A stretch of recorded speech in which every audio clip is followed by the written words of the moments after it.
In the dense tropical forests of South and Southeast Asia, where humidity hangs heavy and the night breathes softly through layered canopies, there exists a primate that seems almost unreal in its stillness.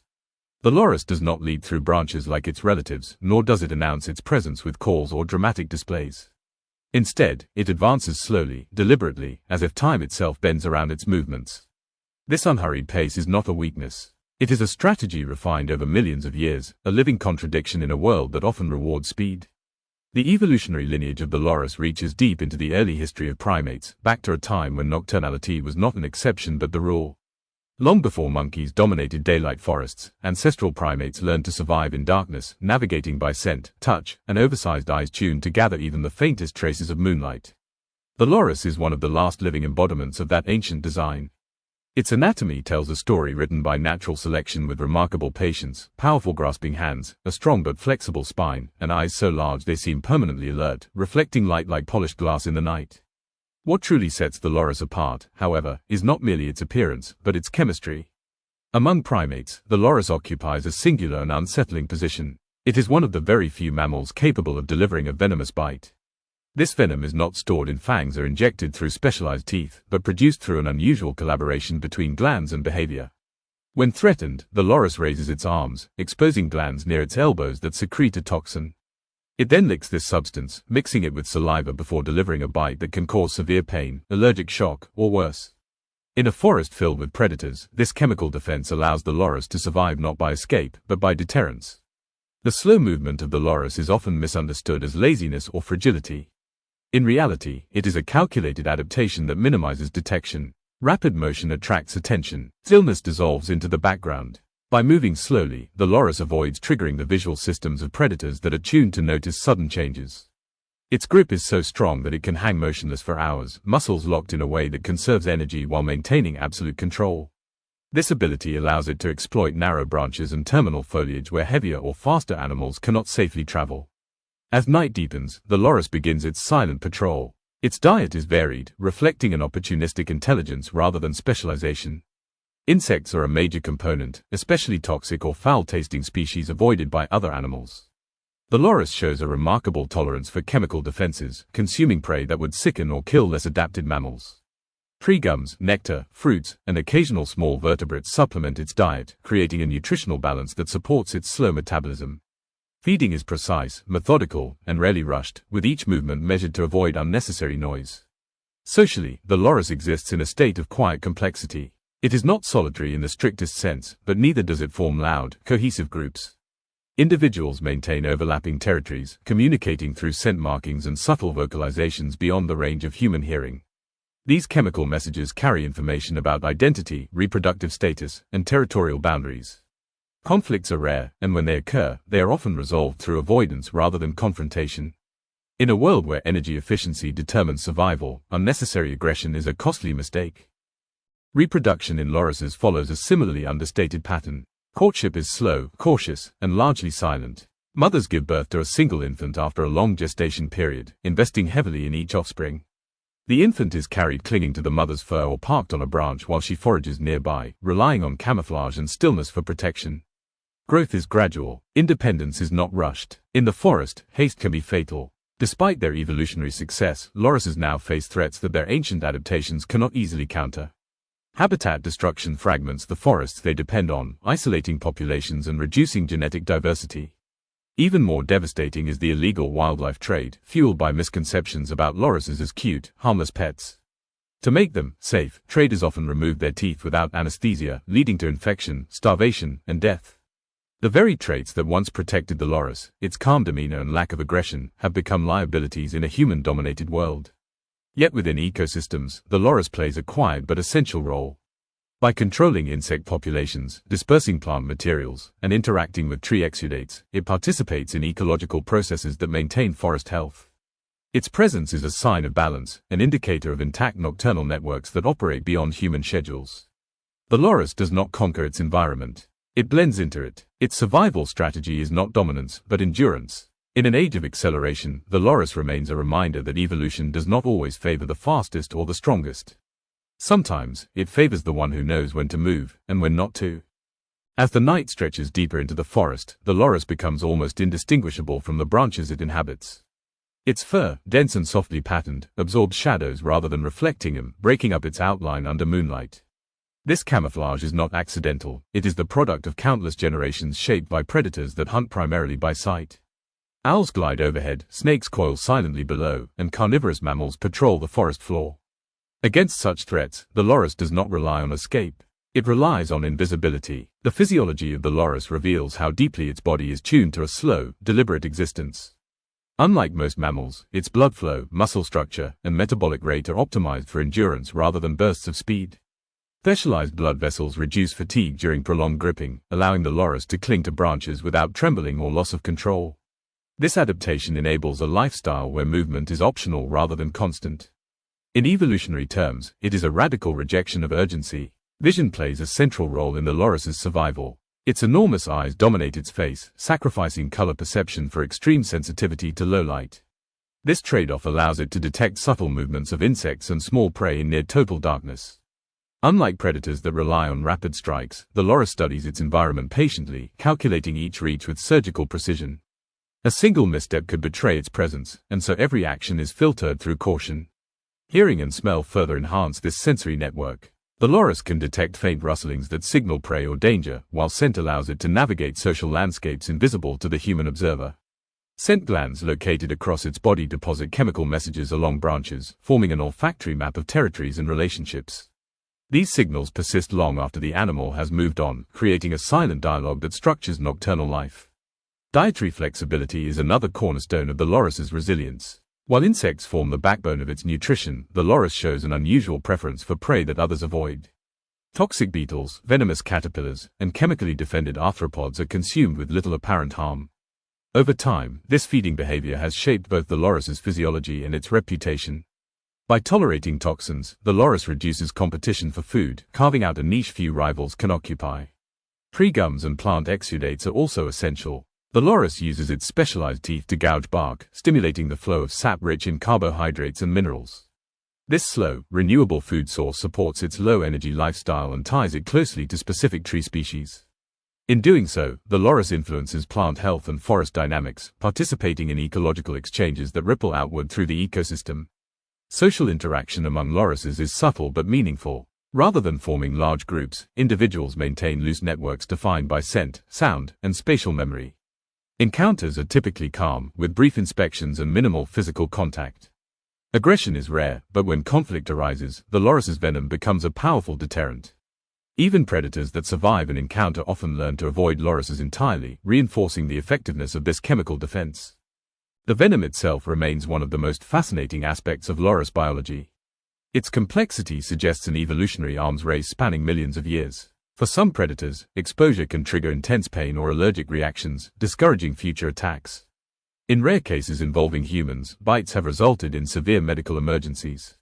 This paradox, a small, gentle-looking primate capable of delivering a dangerous bite, highlights the danger of underestimating evolutionary specialization. Reproductive strategies in lorises further reflect their emphasis on quality over quantity.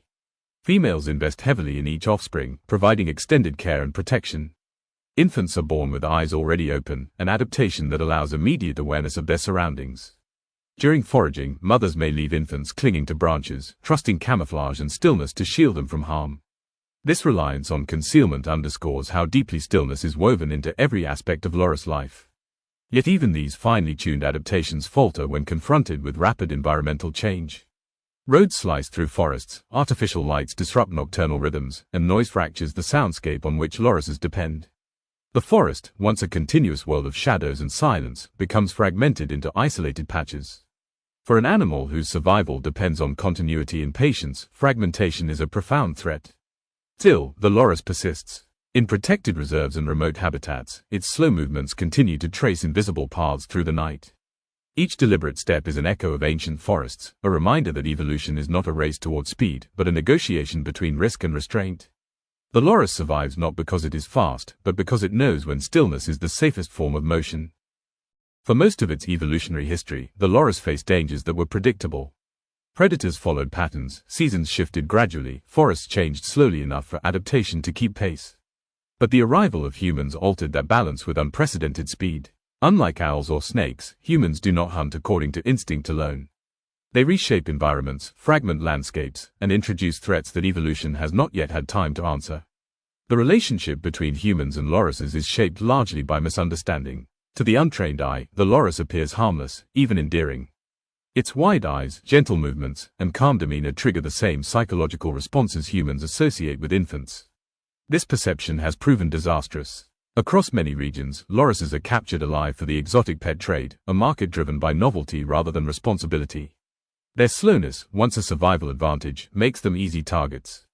The process of capturing a loris is often brutal. Hunters locate them at night using flashlights, exploiting the reflective quality of their eyes. Immobilized by fear and brightness, the loris freezes rather than fleeing. What follows is a chain of suffering that rarely ends well. To prevent bites, traders frequently remove the animal's teeth using crude tools, without anesthesia or sterilization. Infection, chronic pain, and starvation often follow. Many lorises die before ever reaching a buyer. Those that survive captivity face a different kind of collapse. The loris is not built for confinement. Its diet is complex, requiring specific insects, plant gums, and environmental conditions that are nearly impossible to replicate. Deprived of these, captive lorises suffer from malnutrition, weakened immune systems, and behavioral distress. The slow, deliberate rhythms of forest life are replaced by stress and confusion. Even when rescued, rehabilitation is long and uncertain. Beyond the pet trade, habitat destruction poses an equally severe threat. Tropical forests are cleared for agriculture, logging, and urban expansion at alarming rates. For an animal that depends on continuous canopy cover, fragmentation is devastating. Roads and open land break the silent corridors lorises use to travel and forage. Artificial lighting disrupts the nocturnal behavior, altering feeding patterns and increasing exposure to predators. Noise pollution masks the subtle sounds that guide their movements. Climate change compounds these pressures. Shifts in temperature and rainfall alter insect populations and plant chemistry, directly affecting food availability. Pre-species that produce vital gums may decline or move to higher elevations, leaving lorises stranded in degraded habitats. Unlike more mobile animals, lorises cannot easily relocate. Their slow pace and strong territorial attachments make rapid range shifts unlikely. Yet despite these challenges, lorises continue to perform essential ecological functions. By feeding on insects, including agricultural pests, they help regulate population dynamics that affect forest health. Their interactions with trees influence sap flow and plant growth, subtly shaping forest structure. As prey, they are part of a food web that sustains larger predators, maintaining balance within nocturnal ecosystems. In many cultures, lorises also occupy symbolic roles. Folklore alternately portrays them as mystical beings, omens, or creatures with medicinal properties. These beliefs, while culturally significant, sometimes fuel exploitation rather than protection. Conservation efforts must therefore navigate not only biological realities but social narratives, addressing myths that endanger the very animals they reference. Modern conservation initiatives focus on habitat preservation, public education, and stricter enforcement against illegal trade. Protected areas offer refuge, but only when they are large enough and properly managed. Education campaigns aim to dismantle the image of the loris as a pet, replacing it with an understanding of its ecological importance and vulnerability. Rehabilitation centers work to return confiscated animals to the wild, though success depends on timing, health, and habitat quality. Scientific research continues to uncover new layers of loris biology. Studies of venom composition, social communication, and genetic diversity reveal a creature more complex than its quiet demeanor suggests. Each discovery underscores the same truth: the loris is not an anomaly to be owned or displayed, but a finely tuned organism whose survival depends on intact forests and informed human choices. The conflict between loris and humanity is not one of aggression, but of incompatibility. The loris evolved for patience in a world that now accelerates relentlessly. Its story is a warning about the cost of misunderstanding nature, and a reminder that not all strength announces itself loudly. Some strength moves slowly, survives quietly, and disappears if not respected. When the forest sleeps, it is not empty. It is alive with layers of interaction invisible to daylight observers, and within this nocturnal architecture the loris occupies a role far greater than its size suggests. Its movements, though slow, ripple outward through the ecosystem in subtle but meaningful ways. Remove the loris, and the silence that follows is not peace, it is imbalance. The loris represents a form of evolutionary wisdom that modern environments increasingly fail to accommodate. It is a creature shaped by continuity, continuous canopy, continuous darkness, continuous ecological relationships. Every part of its biology assumes stability. The slow metabolism, the patient foraging, the reliance on specific trees and insects, all are investments made under the assumption that tomorrow will resemble yesterday. In human-altered landscapes, that assumption collapses. Ecologically, the disappearance of lorises would leave gaps that are not easily filled. Insect populations once controlled by their selective feeding could surge, altering plant health and regeneration. Trees dependent on interactions with exudate feeding animals may experience changes in sap flow and stress responses. Predators that have learned to avoid venomous prey may be forced to shift their diets, increasing pressure on other species. These changes do not occur in isolation, they cascade, reshaping the nocturnal web one thread at a time. The loris also serves as an indicator species. Its presence signals a forest that remains dark, connected, and chemically complex. Where lorises thrive, ecosystems tend to retain their integrity. Where they vanish, degradation often follows. Conservationists understand this, which is why protecting loris habitat protects far more than a single primate. It preserves an entire nighttime economy of interactions that humans rarely see but ultimately depend upon. From a scientific perspective, the loris continues to challenge assumptions about primate evolution. Its venom defies expectations. Its slowness contradicts common narratives of survival through speed. Its social system operates without spectacle, proving that complexity does not require noise. Each of these traits expands our understanding of what primates can be, reminding us that evolution explores many paths simultaneously. The future of the loris hinges on choices being made now. Habitat corridors must reconnect fragmented forests, allowing gene flow and movement without exposure. Enforcement against illegal trade must be paired with education that dismantles demand at its source. Rehabilitation efforts must be supported by long-term monitoring, ensuring that released animals do not simply vanish into unsuitable environments. None of these measures are simple, but all are achievable. There is also a philosophical dimension to the loris's survival. In a world increasingly obsessed with speed, productivity, and visibility, the loris stands as a counterargument. It survives by refusing to rush. It avoids conflict by avoiding attention. It demonstrates that persistence does not always require dominance, and that sometimes the most successful strategy is to remain unseen. If the loris disappears, it will not be with dramatic final calls or visible collapse. It will fade quietly, branch by branch, forest by forest. And by the time its absence is noticed, the systems it supported may already be unraveling. Conservation, then, becomes an act of foresight, protecting what is easy to overlook before silence becomes permanent. The loris does not ask to be admired. It does not demand protection through spectacle. It simply exists, moving slowly through ancient forests, embodying a version of life that predates modern urgency. To allow it to continue is not merely to save a species, but to acknowledge that nature's intelligence is expressed in many tempos, and not all of them are fast.